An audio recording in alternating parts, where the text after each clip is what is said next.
A chilling warning from a 20-year federal prosecutor who was just fired by the Trump regime. This individual by the name of Michael P. Ben-Ari, a federal prosecutor out of the Eastern District of Virginia, talks about how the Trump regime is sacrificing national security to purge Donald Trump's perceived adversaries. This is the lead prosecutor in the Eastern District of Virginia, who's prosecuting the case regarding the terrorists at Abbey Gate, the location where the terrorists attacked the airport in Afghanistan during America's exit in 2021. America was able to extradite one of the alleged masterminds from Pakistan. And this individual is being prosecuted out of the Eastern District of Virginia, which I've mentioned before is one of the major office that handles these terrorism prosecutions based on its location. And Michael P. Ben-Ari, one of the best in the business, he would have had to report to now Donald Trump's former personal lawyer, now the purported head of the Eastern District of Virginia, Lindsay Halligan, who's never been a federal prosecutor before.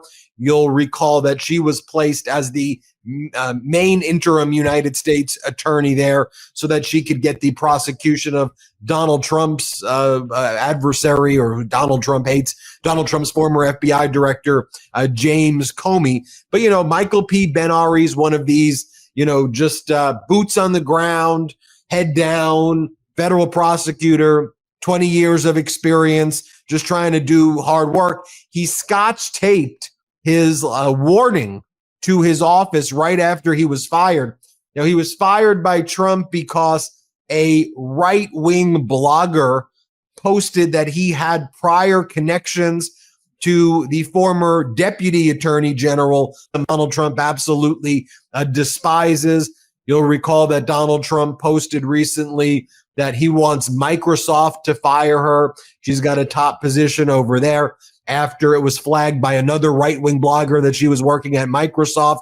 So because this guy back in the day had some connection, and fairly tenuous too, to Lisa Monaco, then he must go, he must be fired in the middle of his prosecution of this terrorist who killed 13 U.S. soldiers in Afghanistan. Let me just show you this letter right here that Michael Ben-Ari posted to his door when he was fired.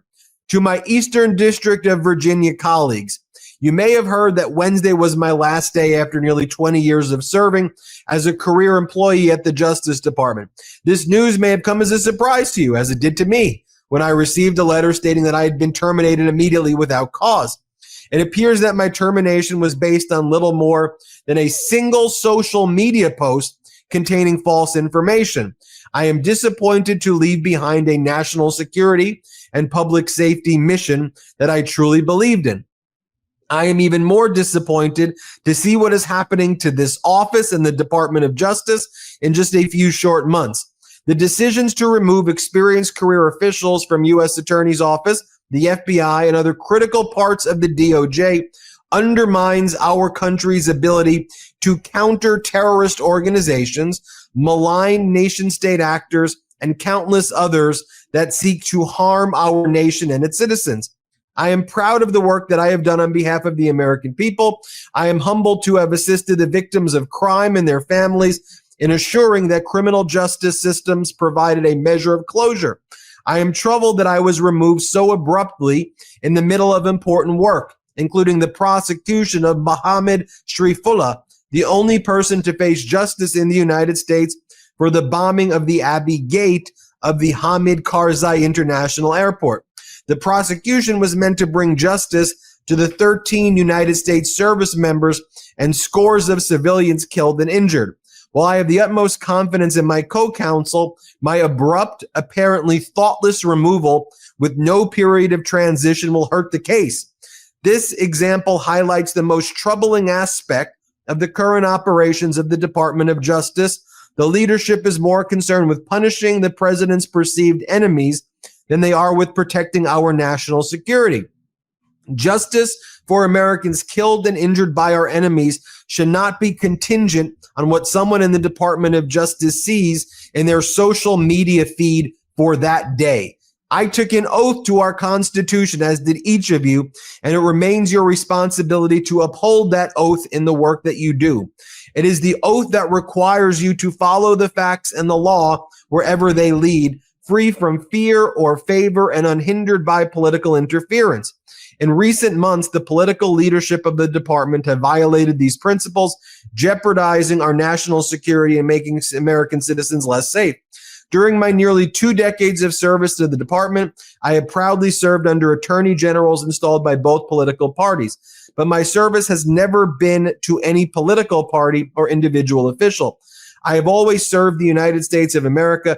This is the type of public service that each America should expect from government officials. While I am no longer your colleague, I ask each of you to continue to do the right thing in the right way for the right reasons.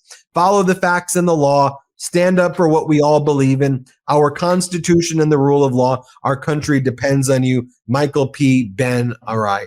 Let me turn it over to Harry Litman, host of the Talking Feds YouTube channel, Talking Feds podcast, and Talking Feds Substack. Harry, sorry, I had to read that whole letter because it was such a powerful letter, and I don't just want to give it a summary. I wanted people to really hear these words of a career prosecutor in the middle of very serious prosecutions who was fired because of something that went on a social media feed that's not even really true. Break it down for us, Harry.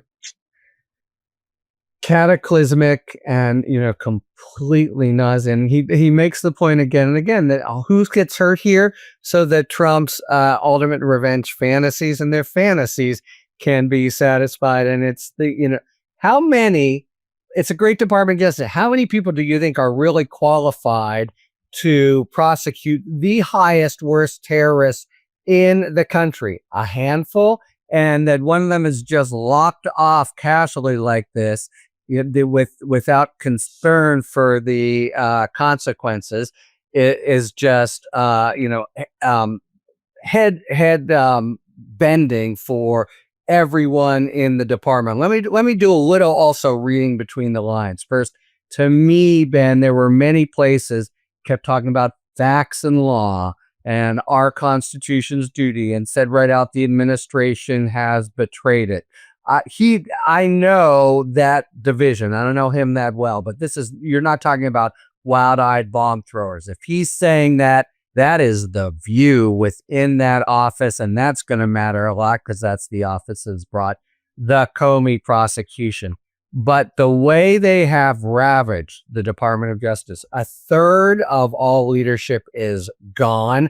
And the way it works, of course, in any good office, there are a few people who you really look to, who really inculcate the culture and the like, and they're just boom, gone. And very important divisions, public integrity, are just completely gone as well. All for what's very clearly illegitimate reasons. The worst, I think, what Trump seems to have thought, and he's not even sure, he says it's a false social media, but to imagine that this was the basis. But what he seems to, his great sin for being fired was once being counsel to Lisa Monaco, the Deputy Attorney General. And let me just explain, it's so ignorant on Trump's part. He once was in the office of Lisa Monaco, who, by the way, was a completely professional, solid Deputy Attorney General. But when a deputy comes in and assembles their staff, you need certain subject matter experts in certain things, like, for example, terrorism law. You look around the department and find someone who's really good.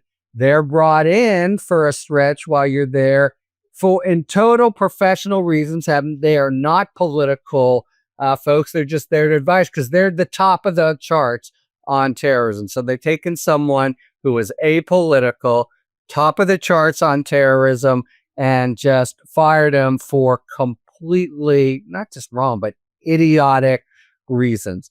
But the thing that really comes through that letter is just, these accusations, part of like what I've been saying about Comey, they're so basic. They're so that they are, breathtakingly violating the Constitution and norms. But more than that, They're just hurting everyone by making the North Star of everything the Department of Justice does. How can we satisfy Donald Trump's petty political interests? This is the kind of letter that has huge repercussions in the Eastern District of Virginia, but across the country. And, I can only imagine, I have a sense of it, but the kind of state of morale, knowing that the leadership here is only about, they don't care about you heard him say very clearly, and it is what people think. You're there to protect the American people and redress victims and all these important things.